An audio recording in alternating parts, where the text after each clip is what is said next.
Strongman Personal Finance. So PayPal, popular YouTube stock. It dipped a lot, and because when stocks dip, you just buy the dip and it goes back up in a vertical line. This stock is very popular, and we're going to discuss it because they just released earnings. Now, what does PayPal do? Basically, they're a payments processor.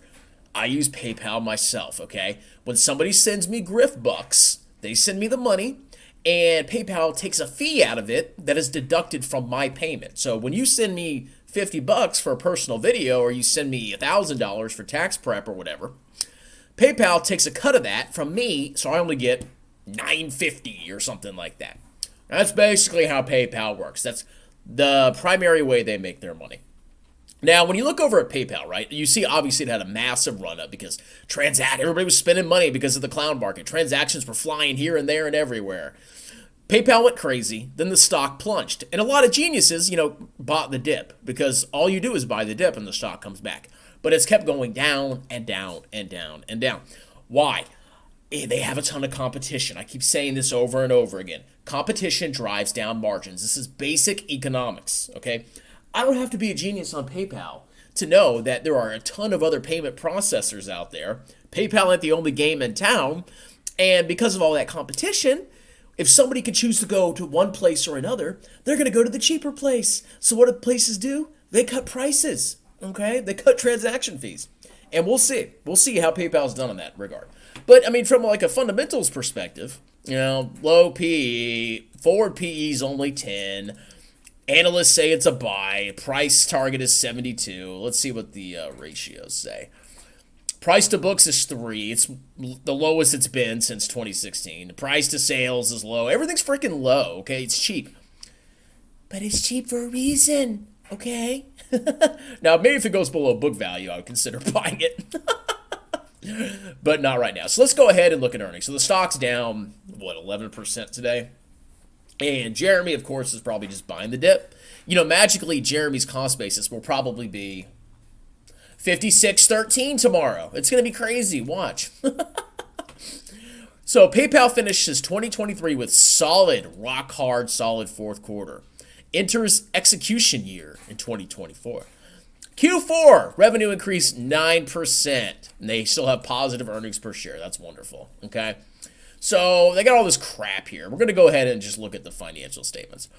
So this is not a financial statement, but it's a summary of their results. So we see year over year, revenue's up 9%, but transaction margin dollars are down. How do you calculate transaction margin? Well, basically, they collect fees from transactions. They have costs associated with maintaining that infrastructure to help process the transactions. So their transaction margin dollars are their net revenues minus their transaction expense. I'll show you in a second. But basically, even though revenue has increased by 9% year over year, their margins have stayed flat. What does that mean? Competition. Yeah. But operating income's up, I believe, because of some restructuring gains that they recorded. But even though the margin is up, it's not because of a good thing, okay? But it's a good stock, bro. It's a good stock. Okay, so net income's up 52%. That's just an accounting adjustment. Earnings per share. So you see some improvements. You see revenue by revenue going up. You see profit going up. But the issue is competition and margins. Competition and margins. Competition and margins. That's it. Okay? Let's see. Let's go look at the incomes or the balance sheet. So looking at the balance sheet here. The first thing I like to look at is total current assets versus total current liabilities. So we can see that their current assets are greater than their current liabilities, and the vast majority of their assets are funds receivable and customer accounts. So this is money sitting in PayPal. Like I probably have money sitting in PayPal right now that I can pull out. That's reflected as an asset, but also a corresponding liability on their balance sheet. Okay, but they got plenty of cash. They got short-term investments. I mean, like their balance sheet seems fine. I don't see any major red flags from the current assets perspective. For long-term assets, the vast majority of their long-term assets is goodwill from acquisitions. Wow. Okay. I don't like that, but whatever. Long-term debt, $9 billion. So they have $9.6 billion of long-term debt and tangible long-term assets of roughly,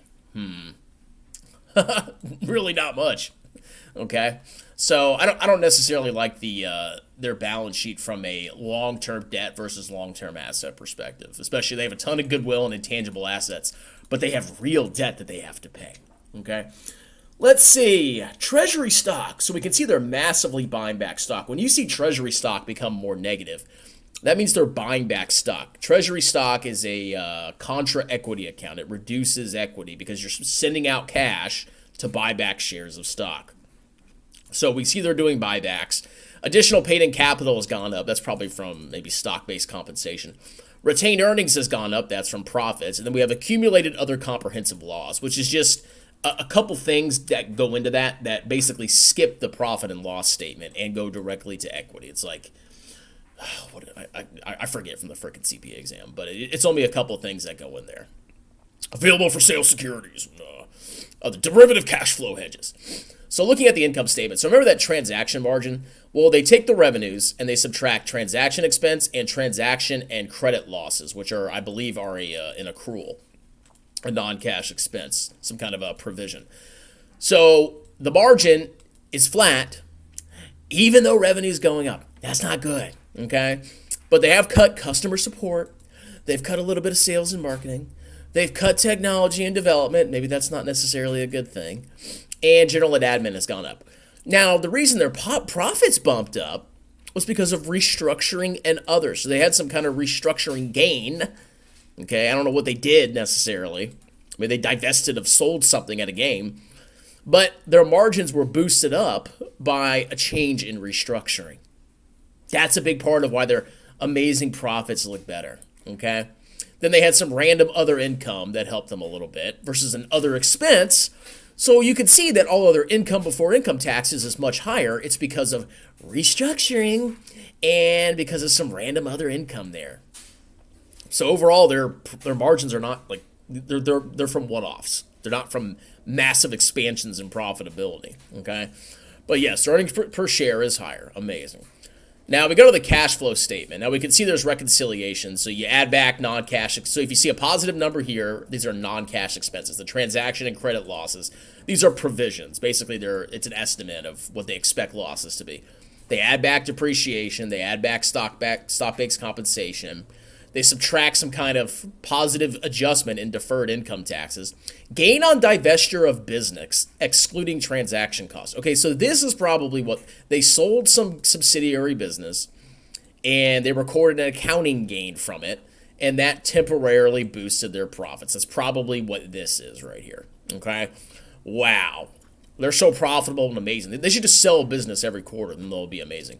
Accretion of discounts on investments, like some kind of gain, some kind of non-cash gain, and other. So overall, I mean, there's nothing impressive. Okay, things are not. They're not like this company's not going to go bankrupt in the next year, but things aren't doing that great. Okay, where was their customer count? Here it is. Active accounts, current quarter versus prior year quarter, down 2%. They're losing customers. Now, the customers that they keep are spending. There's more transactions per customer.